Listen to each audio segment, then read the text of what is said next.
کہ جماعت سے نماز پڑھنے کا جو ایک جذبہ اور ایک اہمیت ہمارے ذہنوں میں دین اسلام نے ڈالی ہے وہ تیزی سے نکل رہی ہے، اور جن سے نکلی نہیں لیکن کمزور ضرور ہو گئی ہے۔ وہ اس کا منظر آپ دیکھیں، جماعت ہو جائے گی تو آپ کو مسجد میں 200-250 بندہ جماعت ہو گئی ہے۔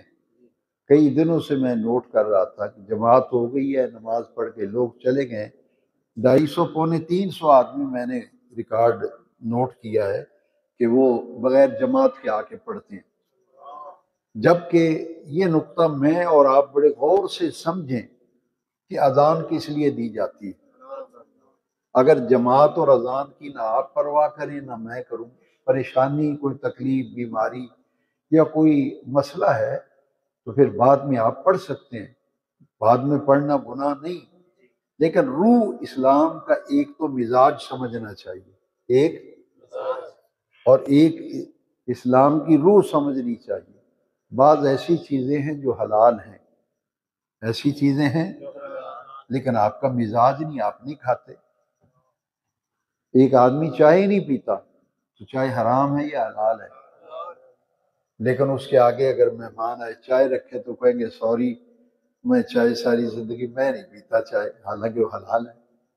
ایک آدمی کے سامنے دودھ رکھے وہ کہے نہیں سر جی دودھ پیتا ہوں تو میرا پیٹ خراب ہو جاتا ہے، چیز حلال ہے لیکن اس کے مزاج کے خلاف ہے۔ بعد میں نماز اگر عذر کی وجہ سے پڑھی جائے اجازت ہے، لیکن اسلام کے مزاج کے خلاف ہے۔ اسلام کے دین کے مزاج، دین کا کیا مزاج ہے، پہلے مزاج سمجھیں بات کو، یہ میں نے ایسے کوئی پھینکی نہیں بات۔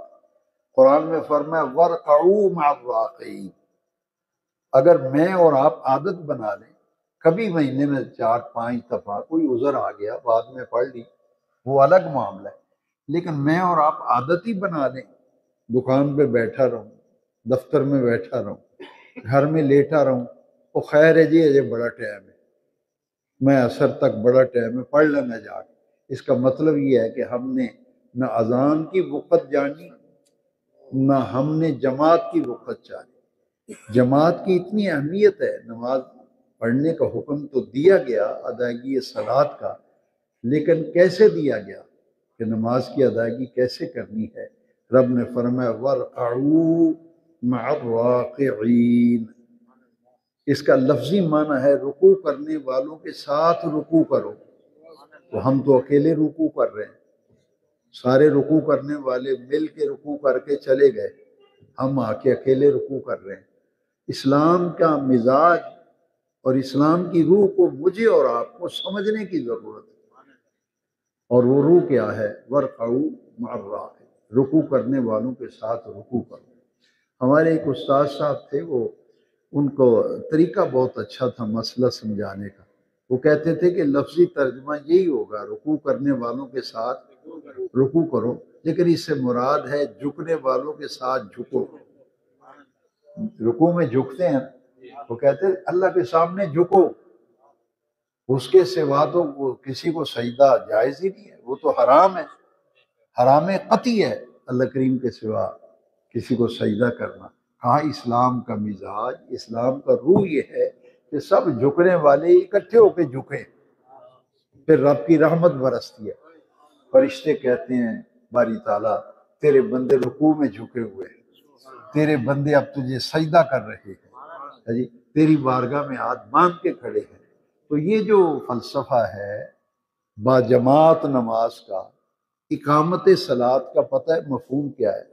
یہ تو لوگ کہتے ہیں کہ نماز پڑھنے کا حکم نہیں قائم کرنے کا حکم ہے، کاش لوگ سمجھے کہ قائم کیا کرنا ہے، قائم کرنا ہے با جماعت پڑھنا، با جماعت پڑھنا، ظاہری حسن خشوع خضوع اسے بھی قائم رکھنا، اور باطنی خشوع و خضوع حسن اس کو بھی قائم رکھنا۔ یعنی اگر جسم جھک رہا ہے یہ ہے نماز قائم کرنا، سر رکوع میں آپ جھکے ہوئے ہیں، تمہارا دل بھی جھکا ہوا، نماز میں سر سجدے میں ہے، ناک زمین پہ لگی ہوئی ہے، کہتے ہیں جی کسی کو سزا دے، کہتے نک نہ لکیریں کٹ، اس لیے مجدد الفسانی نے فرمایا کہ جس وقت بندے کی ناک رگڑتی ہے نا سجدے میں، پیشانی لگتی ہے، ناک زمین پہ رکھ دیتا ہے، رب کی رحمت جوش میں آ جاتی ہے۔ اور فرمایا کہ نماز میں ایک رکن ایسا ہے جس میں بندہ اللہ کے بالکل قریب ہوتا ہے، اور وہ رکن کیا ہے؟ سجدہ۔ ناک زمین پہ لگی ہوئی ہے، ماتھا زمین پہ لگا ہوا ہے، گھٹنے زمین پہ لگے ہوئے ہیں، دونوں ہاتھ زمین پہ لگے ہیں۔ اللہ اس بندے پہ بڑا راضی ہوتا ہے، اس بندے پر خوش ہوتا ہے، اس پر فرشتے جو ہے رحمتوں کا نزول کرتے ہیں۔